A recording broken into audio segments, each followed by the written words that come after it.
লগাই গুচি যাম। কিন্তু আজি বিশ্বকৰ্মা পূজাটো ইমান মানুহ মিটিঙত, গতিকে মই আজি ডিক্লেয়াৰ কৰিব পাৰো যে ৰাহুল নাৰ্জাৰী জিকিবই। হয়নে নহয়? শ্ৰদ্ধা ৰাইজ, বিভিন্ন সমষ্টিত গৈছো, ওদালগুৰি, তামুলপুৰ, বাক্সা, চিৰাং, কোকৰাঝাৰ আৰু সকলোতে এইবাৰ ৰাইজে আমাক কৈছে যে বিজেপিৰ চৰকাৰ লাগে। মই সুধিছিলো যে বিজেপিৰ চৰকাৰ কিয় লাগে? বোলে মামা, আমি এবাৰ BPF-ত ভোট দিলো, 3বাৰ হল, UPPL-ত ভোট দিলো, কিন্তু আমাৰ সমস্যাবিলাক আজিলৈকে সমাধান হোৱা নাই। দিল্লীত বিজেপিৰ চৰকাৰ, দিছপুৰত বিজেপিৰ চৰকাৰ, আৰু এইবাৰ আমাক কোকৰাঝাৰতো বিজেপিৰ চৰকাৰ লাগে। একদম বঢ়িয়া খবৰ, একদম। তেতিয়াহ'লে এটা কথা কওঁ, ৰাহুল জিকিব নে নিজিকে? পাক্কা জিকিব? পিছফালে কওক, জিকিব নে নিজিকিব ৰাহুল? পিছফালে জিকিব নে নিজিকিব? বিজেপি জিকিব। তেতিয়াহ'লে হয় নে নহয়? গাড়ী আমি চলাম, পেট্ৰল আমি ভৰাম, পেচেঞ্জাৰ হ'ব পাব্লিক, ৰাইজে গাড়ীত উঠিব।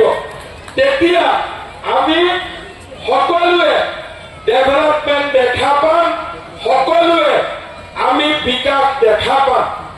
আজি 2022 চনত BTC হ'ল, 2025 চন হ'ল, 23 বছৰতো আমি মাটিৰ কাগজ নাপালো। চৰকাৰী আঁচনি নাপালো, আৰু দিল্লী আৰু দিছপুৰৰ পৰা অহা টকাবিলাকৰো আমি কোনো হিচাপ নাপালো। পিছ পৰি আছো, কাৰণ আমি চৰকাৰৰ টকা ৰাইজৰ উন্নয়নৰ কাৰণে ব্যৱহাৰ কৰিব পৰা নাই। আজি আমি কি কৰো?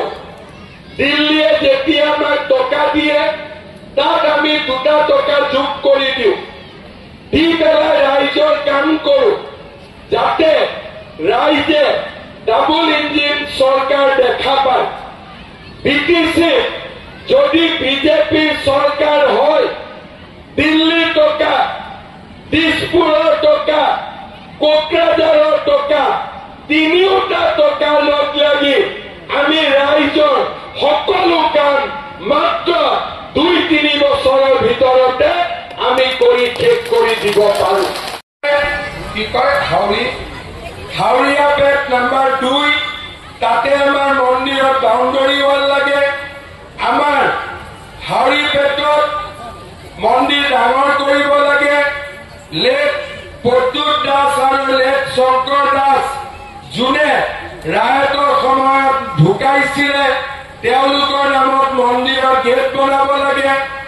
আমাৰ বৰঘোপাৰ পৰা চিমলাবাৰীলৈকে আমি কাশীবাৰী, ইয়াতে ইৰিগেশ্যন প্ৰটেকশ্যন লাগে।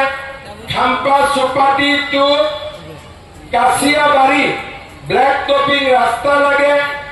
জাৰাগুৰি গোকুলকাটা মাৰ্কেট কমপ্লেক্স লাগে।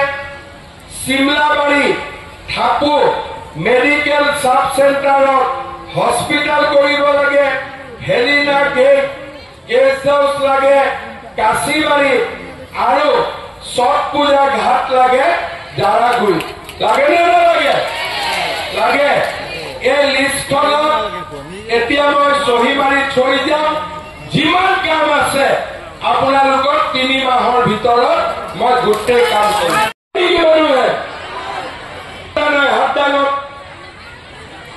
আধা মানুহৰ পাত্তা নাপায়, বাপেকৰ মাটি পুতেকৰ নামত নাযায়, হয়নে নহয়?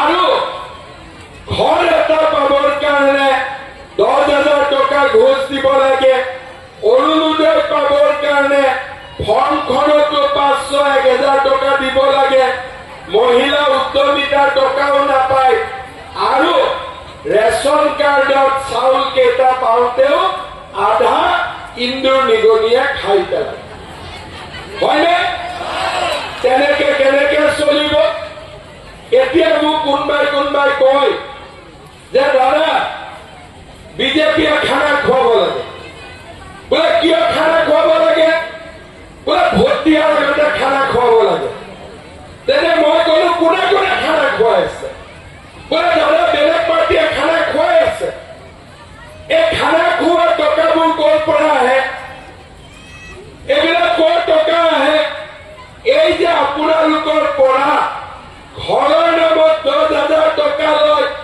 অৰুণোদয়ৰ নামত যে 500-1000 টকা লয় এইবিলাকে ইলেকশ্যনৰ সময়ত আপোনালোকৰ খানা খোৱা বাছ কিমান 10,000 কিমান 10 নে 5 20 নহয় 10 হ'ব 20 নে 10 10,000 এতিয়া মই শুনিছো যে অৰুণোদয় ফৰ্মখন দিওঁতে বোলে 500 টকা 1000 টকা ভিচি দিব লাগে হয় নেকি হয়নে নহয় তাৰ মানে আমি যিমান অৰুণোদয় পঠাই আছো আমাৰ মহিলাসকলে পোৱা নাই ভিচি পেটত সোমাই গৈ আছে হয়নে নহয়